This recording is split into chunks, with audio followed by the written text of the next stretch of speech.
Hello everyone. So in the last lecture we have discussed about the topic that is called as development of embryo. Embryo किस तरीके से develop होता है मोनोकॉटिलडोनस plant में और डाइकॉटिलडोनस plant में, उसके बारे में हम लोगों ने लास्ट लेक्चर में सीखा था। अब आज के लेक्चर में हम लोग सीखने वाले हैं कि सीड्स और फ्रूट का डेवलपमेंट कैसे होता है। This particular chapter is there in your 11th standard in morphology of flowering plant also. ये चैप्टर आपने मॉर्फोलॉजी ऑफ फ्लावरिंग प्लांट्स के अंदर भी पढ़ा हुआ है। सेम टॉपिक हम लोग इस चैप्टर के अंदर भी डिस्कस करने वाले हैं, दैट इज़ सीड का और फ्रूट का डेवलपमेंट कैसे होता है। ओके, तो जो हमारा मेन एम है, ओके, या फिर we can say main goal है सेक्सुअल टाइप ऑफ रिप्रोडक्शन का ऑर्गेनिजम्स के अंदर, is to create offspring for the next generation, है ना, बराबर। मेन एम रिप्रोडक्शन का यही होता है कि हर एक लिविंग ऑर्गेनिज्म इंक्लूडिंग प्लांट अपने जैसे दिखने वाले ऑफस्प्रिंग को ये क्या कर सके, प्रोड्यूस कर सके। Okay, one of the way that plant can produce offspring, अब प्लांट्स के अंदर स्पेशली ऑफस्प्रिंग कैसे प्रोड्यूस होते हैं, बाय फॉर्मिंग सीड। सीड का जब तक फॉर्मेशन नहीं होगा तब तक प्लांट्स के अंदर ऑफस्प्रिंग प्रोड्यूस नहीं हो सकता। तो it is very important to form a offspring. Before formation of offspring there should be a formation of seed. तो सेक्सुअल रिप्रोडक्शन होने के बाद प्लांट्स के अंदर ऑफस्प्रिंग प्रोड्यूस होते हैं, नए जनरेशन प्रोड्यूस होते हैं। नए जनरेशन ऑफस्प्रिंग को प्रोड्यूस करने के लिए सीड का फॉर्मेशन बहुत ज़रूरी होता है। Okay, flower must be pollinated in order to produce seeds and flower. हमारा जो फ्लावर है वो पहले पॉलिनेटेड होना चाहिए और पॉलिनेशन होने के बाद फर्टिलाइजेशन होगा और फर्टिलाइजेशन होने के बाद सीड्स और फ्रूट का फॉर्मेशन होने वाला है। सीड डेवलपमेंट जो है वो इनिशिएटेड होता है बाय द फर्टिलाइजेशन प्रोसेस। जब कभी भी फर्टिलाइजेशन प्रोसेस होगा तभी ये सीड्स का फॉर्मेशन इनिशिएट हमारा हो सकता है। तो सीड का इनिशिएशन करने के लिए फर्टिलाइजेशन होना बहुत ज़रूरी है। अब जो हमारे फर्टिलाइज्ड ओव्यूल है उसके अंदर प्रेजेंट होता है इंटेग्यूमेंट्स, बराबर। वो इंटेग्यूमेंट्स जो है वो सीड कोट के अंदर कन्वर्ट होते हैं आफ्टर मैचुरेशन ऑफ सीड, बराबर। अब हम लोगों ने एनेथ्रोपस ओव्यूल पढ़ा था, उस डायग्राम में हम लोगों ने दो कवरिंग के बारे में एनेथ्रोपस ओव्यूल के अंदर डिस्कस किया था, जो चलाजल एंड से स्टार्ट होती है। एक को हम लोग बोलते हैं इनर इंटेग्यूमेंट, एक को हम लोग बोलते हैं आउटर इंटेग्यूमेंट्स। तो जो वो इंटेग्यूमेंट्स है फर्टिलाइज ओव्यूल के, वो परसिस्ट कर सकते हैं और वो ट्रांसफॉर्म हो सकते हैं इनटू सीड कोट। ओके, क्या बनाने में हम लोग को ये मदद करते हैं इंटेग्यूमेंट, सीड कोट बनाने में मदद करते हैं। तो इस तरीके से सीड का डेवलपमेंट स्टार्ट होता है। तो रिप्रोडक्शन का मेन गोल क्या है, हर एक लिविंग ऑर्गेनिज्म में इंक्लूडिंग प्लांट के ऑफस्प्रिंग प्रोड्यूस करें। ओके, वन वे प्लांट्स के अंदर ऑफस्प्रिंग प्रोड्यूस करने का है फॉर्मेशन ऑफ सीड। फ्लावर पहले पॉलिनेट होना चाहिए, ओके, फिर उसके बाद फर्टिलाइजेशन होना चाहिए। फर्टिलाइजेशन होने के बाद सीड्स और फ्रूट का डेवलपमेंट होता है। जो एनेथ्रोपस ओव्यूल के अंदर दो इंटेग्यूमेंट्स हम लोग ने देखे थे वो परसिस्ट करेंगे और ट्रांसफॉर्म्ड होंगे सीड कोट में, मतलब सीड की कवरिंग बनाने में ये हम लोग को क्या करते हैं, मदद करते हैं ना, बराबर। तो ये चीज़ हम लोगों ने ऑलरेडी डिस्कस की है कि integument, outer integument is called as testa, inner integument is called as tegmen. वो हार्ड कोट और मेम्ब्रेनिशियस कोट बनाने में सीड की हम लोग को क्या करता है, मदद करता है। ओके, तो इस तरीके से सीड्स का फॉर्मेशन स्टार्ट होता है। ओके, अब seed sometime consist of two distinct covering. जैसे मैंने बोला आप लोगों को, दो डिस्टिंक्ट कवरिंग इसके अंदर प्रेजेंट होती है सीड कोट की, एक outer one which is called as testa और inner one which is thin membranous called as tegmen. जैसे मैंने समझाया आपको कि ओव्यूल के अंदर ये दो कवरिंग फॉर्म होती है, टेस्टा से और टेगमेन से। ओके, जो न्यूसेलस है ओव्यूल का, कुछ ओव्यूल का, वो भी परसिस्ट कर सकता है, ओके, प्रेजेंट रह सकता है, यूज़ नहीं होता। किस में ये परसिस्ट करता है, जैसे कि ब्लैक पेपर हो गया, बीट हो गया, पेपरी लेयर बनाता है जिसको हम लोग क्या बोलते हैं, पेरिस्पर्म। तो जो न्यूसेलस है वो भी परसिस्ट कर सकता है ओव्यूल का कुछ प्लांट्स के अंदर, जैसे कि ब्लैक पेपर और बीट रूट। ओके, ये थीन पेपरी लेयर बनाता है और उस लेयर को हम लोग क्या बोलते हैं, पेरिस्पर्म बोलते हैं। और कुछ सीड्स में food reserve endosperm partially use हो जाता है फॉर डेवलपमेंट ऑफ एम्ब्रियो। कुछ सीड्स के अंदर क्या होगा कि जो इंटेग्यूमेंट्स है टेस्टा और टेगमेंट, वो सीड की आउटर कवरिंग और इनर कवरिंग बनाएंगे। कुछ ओव्यूल्स के अंदर जो न्यूसेलस होते हैं वो परसिस्ट करते हैं। जब ये परसिस्ट करेंगे तो उसको हम लोग क्या बोलेंगे, पेरिस्पर्म। ये किस में हम लोग को देखने को मिलता है, एग्जाम्पल्स क्या है, ब्लैक पेपर और बीट रूट। और कुछ प्लांट्स के अंदर, कुछ सीड्स के अंदर एंडोस्पर्म, रिजर्व फूड मटेरियल जो होता है वो पार्शली यूज हो जाता है इन डेवलपमेंट ऑफ एम्ब्रियो। जब कभी भी ये पार्शली यूज हो जाएगा तो इसका मतलब कुछ पार्ट एंडोस्पर्म का बचा हुआ रह जाएगा सीड्स के अंदर। ओके, तो इसको हम लोग क्या बोलेंगे, ऐसी सीड को हम लोग बोलेंगे एंडोस्पर्मिक या फिर अल्ब्यूमिनियस। 11th स्टैंडर्ड में भी ये हम लोग ने डेफिनेशन पढ़ा था, ठीक है, कि कुछ सीड्स के अंदर पार्शली एंडोस्पर्म यूज होता है और पार्शली बच जाता है। जब मैच्योरिटी आने के बाद सीड के अंदर एंडोस्पर्म परसिस्ट करेगा तो ऐसी सीड को हम लोग क्या बोलेंगे, एंडोस्पर्मिक सीड और अल्ब्यूमिनियस। इसके क्या क्या एग्जाम्पल है हम लोग को याद रखना है। इसके एग्जाम्पल है कैस्टर, कोकोनट और मेज। ओके, ये क्वेश्चन बहुत इंपॉर्टेंट है, एनसीईआरटी में भी दिया हुआ है, नीट में भी पूछता है और स्टेट बोर्ड में भी पूछता है। What is endospermic seed? कुछ प्लांट्स के सीड्स के अंदर एंडोस्पर्म पार्शली यूज हो जाएगा, लेकिन कुछ पार्शली यूज एंडोस्पर्म जो है वो बच भी जाता है। जब सीड के अंदर एंडोस्पर्म बच जाएगा पार्शली तो उसको हम लोग क्या बोलेंगे, एंडोस्पर्मिक और अल्ब्यूमिनियस। इसके क्या क्या एग्जाम्पल है, कैस्टर, कोकोनट और मेज। वेयरएज कुछ सीड्स के अंदर एम्ब्रियो रिजर्व फूड मटेरियल को, एंडोस्पर्म को कंप्लीटली यूज कर लेते हैं। तो यहाँ पर एंडोस्पर्म जो है वो कंप्लीटली डिसअपियर हो जाता है सीड जब मैच्योर होंगे, मतलब एंडोस्पर्म उसके अंदर प्रेजेंट नहीं रहेगा। ऐसी सीड को हम लोग क्या बोलेंगे, नॉन एंडोस्पर्मिक या फिर एक्स अल्ब्यूमिनियस बोलेंगे। अब इसके क्या क्या एग्जाम्पल है, पी एंड बीन्स। पी और बीन्स के अंदर जो सीड होते हैं वो नॉन एंडोस्पर्मिक होते हैं, मतलब पूरी तरीके से एंडोस्पर्म इस प्लांट के अंदर क्या हो जाएगा, यूटिलाइज हो जाएगा। जब यूटिलाइज हो जाएगा तो वो सीड को हम लोग क्या बोलेंगे, नॉन एंडोस्पर्मिक सीड बोलेंगे। याद रखना, इसको एक्स अल्ब्यूमिनियस भी बोलते हैं। इसके क्या क्या एग्जाम्पल है, पी और बीन्स इसके एग्जाम्पल है। तो एंडोस्पर्मिक सीड के एग्जाम्पल कैस्टर, कोकोनट और मेज। नॉन एंडोस्पर्मिक सीड के एग्जाम्पल पी एंड बीन्स। याद रहेगा।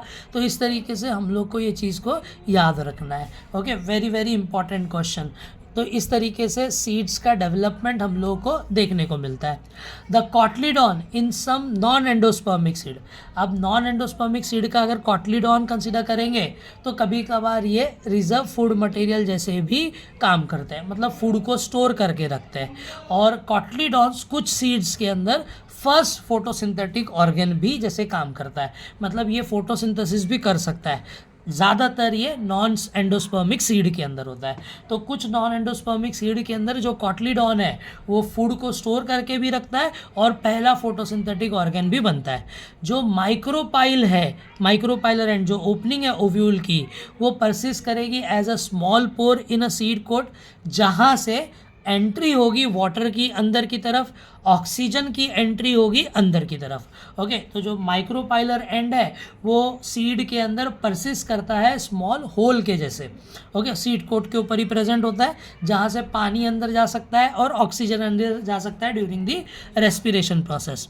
ओके, यहाँ तक हमारा सीड का डेवलपमेंट हम लोगों को देखने को मिलता है। तो ये क्वेश्चन 3 मार्क्स के लिए पूछ सकता है। Okay, explain seed development in angiosperm. Okay, तो हम लोग को ये सारे पॉइंट्स उसके अंदर लिखने पड़ेंगे। अब देखो यहाँ पर ये 2 डायग्राम दिया हुआ है, एक डाइकोटिलेडोनस सीड का है और एक मोनोकोटिलेडोनस सीड का है। ये जो है डायग्राम बीन्स का है, डाइकोटिलेडोनस प्लांट। इसमें हाइपोकोटाइल एपिकोटाइल पार्ट प्रेजेंट होता है, उसके जस्ट नीचे हाइपोकोटाइल पार्ट प्रेजेंट होगा। As you can see in the diagram, यहाँ पर ऊपर की तरफ ये डायग्राम देखोगे तो यहाँ पर एपिकोटाइल है, फिर उसके जस्ट नीचे हाइपोकोटाइल, फिर हाइपोकोटाइल के नीचे रेडिकल्स, सीड कोट। और कितने कॉटलीडॉन्स दिखेंगे, 2 कॉटलीडॉन्स है, इसीलिए इसको हम लोग क्या बोल रहे हैं, डाइकोटिलेडोनस प्लांट बोल रहे हैं। तो ये डायग्राम 11th स्टैंडर्ड का ही डायग्राम है, लेकिन आपको बताया हुआ है कि डिफरेंस डाइकोटिलेडोनस सीड के अंदर और मोनोकोटिलेडोनस सीड के अंदर कैसे होता है। अब ये वाला डायग्राम देखो, तो ये वाले डायग्राम में एक ही कॉटलीडॉन प्रेजेंट है, दिख रहा है आपको, अगेन सीड कोट प्रेजेंट होगा। एंडोस्पर्म प्रेजेंट है। ओके, फिर नीचे की तरफ इसके स्कैट्यूलम, ये सब हम लोगों ने कल के प्रीवियस लेक्चर में पढ़ा था। ओके, स्कैट्यूलम क्या होता है, कॉलेप्टाइल क्या होता है। ओके, स्कैट्यूलम जो है कॉलेप्टाइल के ऊपर की कवरिंग है, प्लीम्यूल के ऊपर की प्रोटेक्टिव कवरिंग को कॉलेप्टाइल बोलते हैं, और रेडिकल के ऊपर की कवरिंग को हम लोग क्या बोलते हैं, कॉलियोराइजा। तो ये सब किस में प्रेजेंट होता है, ये सब मोनोकॉटलीडोनस प्लांट के अंदर प्रेजेंट होगा। तो ये दो डायग्राम दिया हुआ है जस्ट आपको समझने के लिए कि मोनोकॉट सीड में और डाइकॉट सीड में फ़र्क क्या है, डिफरेंस क्या हम लोगों को यहाँ पर देखने को मिलता है। तो इस तरीके से ये डेवलपमेंट है किसका, सीड्स का। आई होप आप लोगों को ये पॉइंट समझ में आया होगा। ओके, अब फ्रूट का डेवलपमेंट कैसे होता है, तो फ्रूट का डेवलपमेंट जो ट्रिगर होता है, मतलब स्टार्ट होता है, that is because of hormone produce by developing seed. Developing seed कुछ हार्मोन्स प्रोड्यूस करते हैं जिसके वजह से फ्रूट का डेवलपमेंट स्टार्ट होता है। अब हम लोग को ये चीज़ पता है कि ओवरी जो है वो आगे जाकर किस में कन्वर्ट होती है, फ्रूट्स में कन्वर्ट होती है ना, बताया था मैंने। और ओवरी के जो वॉल है they will develop into pericarp. Pericarp मतलब क्या, फ्रूट की कवरिंग। ओके, अब ये पेरिकार्प जो है इसकी 3 लेयर्स होती है। ओके, एक लेयर होती है जिसको हम लोग बोलते हैं एंडोकार्प, एक लेयर होती है जिसको हम लोग बोलते हैं मीजोकार्प, और एक लेयर होती है जिसको हम लोग बोलते हैं एक्टोकार्प। ओके, जो इसका मीजोकार्प है वो डिफ्रेंशिएट होता है इनटू फ्लैशी फ्रूट। जैसे कि अगर हम मैंगो को कंसिडर करेंगे तो मैंगो के अंदर आपको तीनों लेयर देखने को मिलेगी। पहले जो मैंगो का छिलका होता है उसको हम लोग क्या बोलते हैं, एक्टोकार्प बोलते हैं। जो फ्लैशी पार्ट होता है जो हम लोग खाते हैं, कंज्यूम करते हैं, उसको हम लोग बोलते हैं एंडोकार्प। और जो सीड को लगकर प्रेजेंट रहता है उसको हम लोग क्या बोलते हैं, एंडोकार्प बोलते हैं। ओके, तो इस तरीके से ये 3 लेयर प्रेजेंट होती है और ये तीनों लेयर्स को मिलाकर हम लोग क्या बोलते हैं, पेरिकार्प बोलते हैं। तो जो फ्रूट की वॉल, ओवरी की जो वॉल लेयर्स हैं वो कन्वर्ट होती है किसमें, पेरिकार्प में। और पेरिकार्प डिफ्रेंशिएट होते हैं 3 लेयर्स में, एक्टोकार्प, मीजोकार्प और एंडोकार्प। एक्टोकार्प छिलका है फ्रूट का, मीजोकार्प जो हम लोग फूड कंज्यूम करते हैं, और एंडोकार्प जो होता है वो सीड को लगकर प्रेजेंट होता है। जैसे मैंगो के प्लांट में और कोकोनट के प्लांट में हम लोग को ये वेल डिफरेंशिएटेड पार्ट्स जो है देखने को अच्छे से मिल जाएगा। ओके, तो ये ओवरी जो है वो किस में कन्वर्ट होती है, हमारे फ्रूट में कन्वर्ट होती है। तो इस तरीके से डेवलपमेंट्स है, फ्रूट्स का फॉर्मेशन हम लोग को देखने को मिलता है। Now what is the significance of seed and fruits. अब ये 2 मार्क का क्वेश्चन है। ये कितने मार्क का क्वेश्चन पूछता है एग्जाम में, तो this basically question can be asked in your exam for 2 marks. Right the significance of fruit and seed formation. तो सबसे पहले फ्रूट का सिग्निफिकेंस क्या है कि ये हम लोग को नरिशमेंट प्रोवाइड करता है डेवलपिंग सीड्स को, है ना, बराबर। जो डेवलपिंग सीड है उसको फ्रूट्स क्या प्रोवाइड करेगा, नरिशमेंट प्रोवाइड करता है। फ्रूट जब सीड इमैच्योर कंडीशन में प्रेजेंट होते हैं तो सीड्स को ये फ्रूट क्या करते हैं, प्रोटेक्शन देने का काम करते हैं। दूसरा इसका फंक्शन है। तीसरा फंक्शन है, seed serve as an important propagating unit और organ of the plant. Propagating मतलब क्या, प्रोपोगेटिंग मतलब इसमें से ही नया प्लांट जो है वो डेवलप होने वाला है। सीड और फ्रूट्स जो है एक स्पेशल डिवाइस डेवलप करते हैं जिसकी मदद से सीड जो है वो डिस्ट्रीब्यूट होते हैं या डिस्पर्स होते हैं, पूरे इन्वायरमेंट के अंदर फैलते हैं और पूरे स्पीशीज़ जो है वो अलग अलग जगहों पर डेवलप हो जाता है। तो ये 4 सिग्निफिकेंस हम लोग को पता रहना चाहिए सीड्स और फ्रूट्स के क्या होते हैं। So what is the significance of seeds and fruit. Fruit provide nutrition, सबसे पहला न्यूट्रिशन प्रोवाइड करता है डेवलपिंग सीड को। दूसरा फ्रूट प्रोवाइड करता है प्रोटेक्शन सीड्स को जब वो इमैच्योर कंडीशन में प्रेजेंट होते हैं। तीसरा फूड सीड्स जो है वो सर्व करता है important propagating organ of the plant, मतलब इस पे से ही नए ऑफस्प्रिंग डेवलप होंगे जब सीड जर्मिनेट हो जाएगा। चौथा इसका सिग्निफिकेंस है फूड और फ्रूट और सीड्स जो है वो डेवलप होते हैं स्पेशल डिवाइसेस में फॉर देयर डिस्पर्सल। ओके, मतलब सीड जो है वो फैलता है जहाँ पर ज़मीन पर जाकर, जिस जगह पर जाकर गिरेगा, डिस्ट्रीब्यूट होगा, वहाँ से नया स्पीशीज़ में डेवलप हो जाता है। तो ये 4 सिग्निफिकेंस भी हम लोग को लिखने के लिए आने चाहिए। बहुत इजी टॉपिक है ये। ओके, जो हम लोग ने सेम चीज़ 11th स्टैंडर्ड में भी ऑलरेडी पढ़ी हुई है कि सीड्स और फ्रूट्स का डेवलपमेंट कैसे होता है। राइट, समझ में आया सबको यहाँ तक सीड्स और फ्रूट्स का डेवलपमेंट क्या है और किस तरीके से इसका इम्पोर्टेंस हम लोग को देखने को मिलता है। अब एक छोटा सा टर्मिनोलॉजी है वो भी हम लोग डिस्कस कर लेते हैं, that is called as dormancy. Now what do you mean by dormancy? Dormancy एक स्टेट है, ओके, जहाँ पर मेटाबॉलिक अरेस्ट हम लोगों को देखने को मिलता है ताकि ऑर्गेनिज्म सर्वाइव कर सके ड्यूरिंग अनफेवरेबल और एडवर्स कंडीशन। इस पीरियड को हम लोग क्या बोलेंगे? डॉर्मेंसी बोलेंगे। ओके, सो डॉर्मेंसी क्या है? एक ऐसा पीरियड है, एक ऐसा स्टेट है जहाँ पर सीड्स की सारी मेटाबॉलिक एक्टिविटी अरेस्ट हो जाती है। अरेस्ट होने की वजह से वो ऑर्गेनिज्म को सर्वाइवल में मदद मिलती है अंडर एडवर्स कंडीशन, जब उसको खाना पीना नहीं मिलेगा। Okay, structural physiological adaptive mechanism है फॉर सर्वाइवल। सर्वाइव करने के लिए ये एक स्ट्रक्चरल और फिजियोलॉजिकल अडेप्टिव मैकेनिज्म है, मतलब चेंजेस आएंगे स्ट्रक्चर में, इन प्लांट्स के फिजियोलॉजी में, ताकि वो प्लांट सर्वाइव कर सके। इसी को हम लोग क्या बोलते हैं? डॉर्मेंसी बोलते हैं। समझ में? What do you mean by dormancy? तो डॉर्मेंसी एक फिजिकल स्टेट है जहाँ पर स्ट्रक्चर फिजियोलॉजिकल मैकेनिज्म चेंजेस आते हैं ताकि ऑर्गेनिज्म अनफेवरेबल कंडीशन में भी सर्वाइव कर सके। मैच्योर रहते हैं और वाइबल रहते हैं सीड्स, बट सीड्स कभी भी जर्मिनेट नहीं होंगे। इस कंडीशन में सीड मैच्योर हो जाएंगे, वाइबल रहेंगे, मतलब ज़िंदा रहेंगे, लेकिन कभी भी जर्मिनेट नहीं कर पाएंगे। लेकिन जैसे ही फेवरेबल कंडीशन रिटर्न होगी, जब उनको खाना पीना अच्छी तरीके से मिलेगा, तो फिर ये डिस्पर्स भी हो सकते हैं और इसमें से सीड्स का जर्मिनेशन भी हो सकता है। Viable seed germinate only after completion of dormancy period. Viable seed कब जर्मिनेट हो सकते हैं? जब डॉर्मेंसी पीरियड खत्म हो जाएगा सीड्स का, तभी वो सीड जर्मिनेट हो सकते हैं। तो ये एक छोटा सा कंसेप्ट था जिसको हम लोग क्या बोलते हैं? डॉर्मेंसी। आई होप आप लोगों को समझ में आया होगा।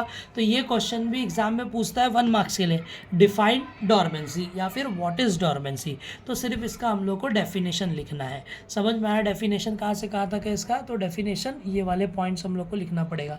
1 मार्क्स के लिए क्वेश्चन पूछेगा तो व्हाट इज़ डॉर्मेंसी। अंडरस्टूड। तो ये 2 टॉपिक थे आज के लेक्चर के लिए। Now we will stop over here. I hope आपको समझ में आया होगा। अब नेक्स्ट लेक्चर में हम लोग इसके दूसरे टॉपिक्स पढ़ेंगे, जैसे कि फॉर एग्जांपल एपोमिक्सिस के कितने टाइप है, पॉली एम्ब्रियोनी क्या होता है, और एक पार्थिनोकार्पी। तो ये 3 टर्मिनोलॉजीज है, सिर्फ यही बाकी है इस चैप्टर में। तो that part we are going to discuss in tomorrow's lecture. आज के लिए इतना काफ़ी है। अगर कुछ डाउट रहेगा तो you can ask me in the comment. Thank you very much.